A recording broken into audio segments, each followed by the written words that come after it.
Banyak perusahaan tutup di 3 bulan pertama tahun 2025 ini. Ada PT Sritex, PT Danbi, kemudian menyusul Yamaha Musik Indonesia.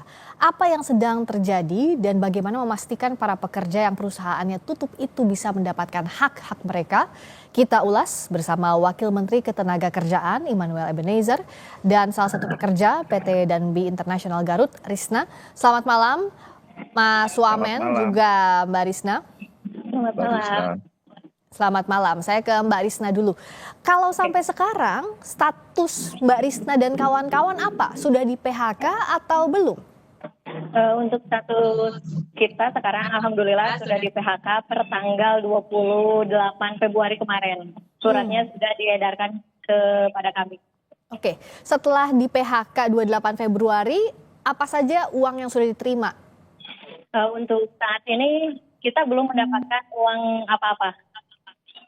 Terakhir dapat gaji, kan biasanya kalau di Danbi Internasional kalau saya riset itu ada tanggal 5 dan tanggal 20 ya waktu gajiannya. Ya. Terakhir kali dapat gaji itu tanggal berapa?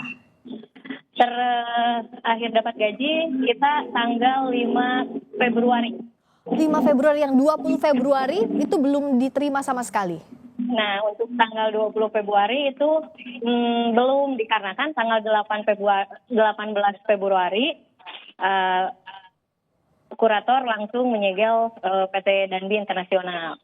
Maka terjadilah penundaan untuk pembayaran tanggal 20 Februari. Begitu Mbak Aris. Oke, tapi sampai sekarang setelah keluar itu surat PHK-nya sudah ada informasi belum dari pihak perusahaan maupun kurator, misalnya untuk uang pesangon bagaimana, uang kerja lainnya seperti apa pasca PHK? Oke, kalau untuk dari pihak manajemen atau pengusaha, dari awal adanya kabar pilot, tidak pernah ada kepada kami menjelaskan atau mengklarifikasi dengan keadaan pabrik seperti ini, udah pilot atau tidak, itu sampai sekarang belum ada, Mbak. Nah, kalau untuk dari kurator, alhamdulillah tadi kami perwakilan dari SPPD daerah Garut dan juga didampingi Pak Kasat Intel, dan kami perwakilan dari seluruh pekerja 2079 kami menemui tim kurator dan mempertanyakan hak-hak kami. Mungkin yang paling penting untuk menopang hidup kita, yaitu penundaan upah tanggal 20, BPJS Ketenagakerjaan, dan THR. Nah, kalau untuk pesangon kami akan sesuai prosedural atau mekanisme tim kurator, gitu Mbak. Tapi saat ini kami belum dapat jawaban yang pasti. Oh, belum ada jawaban pasti sampai sekarang. Saya ke Mas Wamen dulu, ke Bang Noel yang kemarin juga langsung datang ke Danbi Internasional, dialog langsung dengan kawan-kawan di sana. Nah, gimana Bung Noel? Setelah itu apa saja progresnya? Ya, pertama kita prihatin lah ya terhadap kejadian kawan-kawan serikat pekerja atau buruh di PT dan di internasional di Garut. Tapi secara prinsip semoga dengan kehadiran kita itu secara moral kita mendukung mereka, dan kawan-kawan itu terasa bagaimana dampak hadirnya kita. Dulu kan mereka ini selama ini kan digantung nih antara PHK atau tidak PHK. Akhirnya hak-hak mereka terkait misalnya mendapatkan JKP, kemudian JHT itu tidak bisa, karena syarat untuk mendapatkan itu semua harus benar statusnya di PHK. Dan itu tuntutan mereka, mana statusnya, gitu. Nah, status itu yang sekarang mereka kejar. Jangan sampai digantung begini, karena kita mau kan 2000 itu bisa kita minta ke jarak berapa kilometer dari situ, kan ada PT Ultimate Nobel Indonesia, itu resepan harganya tuh sampai 10.000. Nah, kita bisa mengajak kawan-kawan untuk bisa bekerja di PT Ultimate Nobel Indonesia itu. Nah, oke. Nah, kemarin kan Bung Noel ke sana langsung bertemu dengan kawan-kawan pekerja Danbi Internasional. Sudah ada komunikasi belum dengan pihak misalnya kurator atau manajemen yang sampai sekarang bahkan tidak membuka komunikasi dengan para pekerja, baru kurator saja, itu pun soal status PHK mereka, Bung Noel? Nih, kan ini lihat ya, dampak kemarin kita datang kan udah ada komunikasi. Tadi kan nggak ada komunikasi. Mereka susah sekali mendapatkan komunikasi dengan kurator. Ya kan, Mbak? Iya, betul. Gitu. Nah, jadi artinya pemerintah mendesak itu ya. Tinggal sekarang soal kejelasan kapan dibayarnya itu akan terus dipantau dong oleh Bung Noel dan kawan-kawan. Harus dong, nggak bisa enggak. Nah, makanya gini, pertama bertahap dulu lah. Status mereka ini harus jelas dulu, di PHK atau tidak, gitu. Jangan digantung. Agar kenapa? Mereka bisa bekerja di tempat lain, gitu. Nah kedua, hak-hak mereka terkait JKP, JHT itu bisa Ya, mereka terima, gitu. Nah ini kan digantung. Nah ya, maksud saya janganlah ya. modus-modus kejahatan ini hentikan. Oke. Kita sudah muak lihat hal-hal yang seperti ini. Ya. Ini kan sebetulnya kayak modus Mhm. setiap menghadapi hari raya Lebaran gitu loh. Ya Dan makanya ini waktunya kejahatan ini juga sudah 2 hari hentikan lah. sebelum Ramadan begitu ya Bung Noel ya, sama-sama. Ini kan trennya selalu begitu. Ya, Tanya si Mbak Risna. Rizwan Mbak Rista, ya kan selalu begitu trennya kan. Mhm. Nah, silakan Tiap Mbak. menghadapi hari raya besar PHK. Nanti setelah Lebaran 2 minggu atau sebulan tren resapan tenaga kerja. Ya. Nah kali ini kita negara nggak bisa abai lah terhadap modus atau sindikat seperti ini. Mhm. Kita sudah muak lah dimainin para ya aduh saya pejabat kadang-kadang saya kelepasan ngomong gini. Oke. Ya orang-orang itulah. Ya, oke. Nah, sekarang mumpung ada Mbak Risna kemarin juga dan kawan-kawan sudah ketemu sama Pak Wamen, mumpung ada sekarang satu layar lagi, apa yang mau disampaikan? Setelah tadi kan sudah dapat ya statusnya PHK ya, sudah dapat dari surat untuk PHK-nya, apa yang mau disampaikan ke Pak Wamen, apa yang mau dititipkan begitu? Oke. Kita sebagai pekerja buruh PT Danbi Internasional yang sudah ter-PHK sekarang, Pak, kami berharap besar kepada Bapak Wamen untuk salah satunya adalah segera menekan atau memberikan atau memonitor supaya hak-hak kami segera terrealisasikan gitu kan.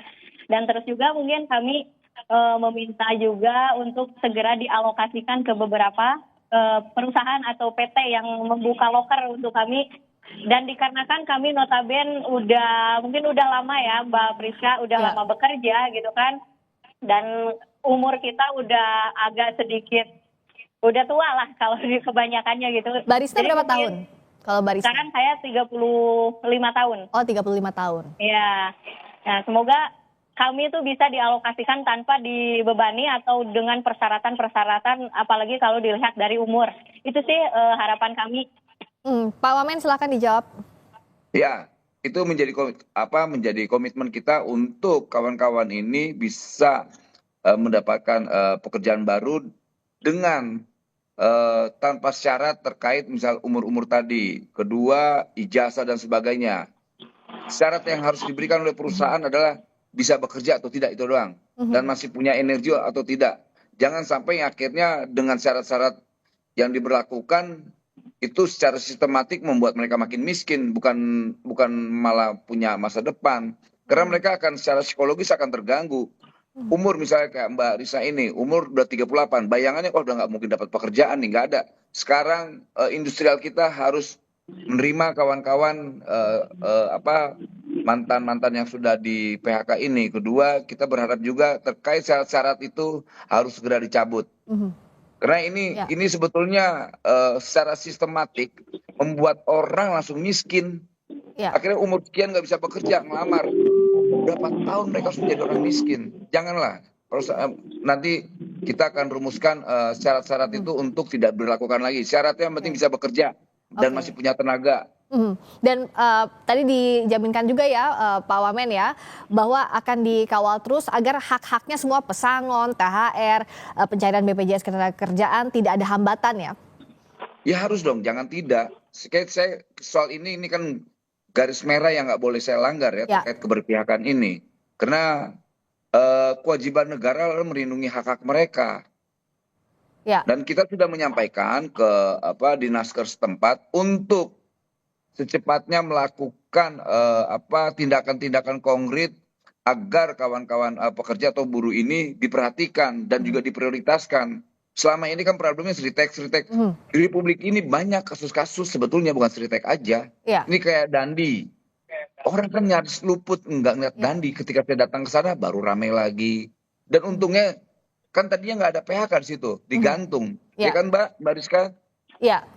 Dengan hadirnya saya, alhamdulillah ternyata ada kejelasan gitu loh. Ya. Kedua, kurator sangat susah ditemui, akhirnya bisa ditemui. Tadinya menghindar semua, gitu loh. Ya, jadi ini progres yang Maksud saya baik. kayak hal kayak begini udah komunikasi aja lah, jangan Ya. takut. Buruh juga bukan menjadi ancaman kok. Buruh tidak pernah mengancam. Buruh tidak minta saham. Buruh tidak minta gaji sekelas direktur. Buruh hanya minta gajinya selayaknya, yang gaji yang mereka dapatin nggak lebih. Artinya kenapa sih harus ditakutin buruh-buruh ini? Toh mereka juga patriotik buat keluarganya, buat Baik. bangsa ini, buat industrial. Mereka ini pahlawan juga. Kenapa seakan-akan mereka dihina? Ya, jadi yang jelas harus ada komunikasi dan ini dijanjikan akan dikawal terus pemerintah. Terakhir Mbak Risna, masih di tenda di depan PT Danbi Internasional? Iya. Sampai kapan akan bertahan Mbak Risna di sana? Sampai hak-hak kami terrealisasikan semuanya. Oke, jadi Mbak Risna dan kawan-kawan bertahan di depan PT Danbi Internasional, mendirikan tenda sampai hak-haknya terpenuhi. Tadi Pak Wamen juga mengatakan bahwa terus dipantau hak Mbak Risna dan kawan-kawan lainnya. Satu step yang sudah maju adalah sudah ada statusnya PHK ya. Berikutnya kapan untuk THR, lalu pesangon dan juga pencarian BPJS Ketenagakerjaan ini yang harus diawasi berbagai pihak sampai hak para buruh ini terpenuhi. Terima kasih atas waktunya Pak Wamen, terima kasih Bung Noel, Wakil Menteri Ketenagakerjaan Immanuel Ebenezer, dan juga Mbak Risna, PT Danbi Internasional Garut, salah satu pekerjanya, terima kasih. Iya, sama-sama Mbak Priska. Terima kasih, selamat malam.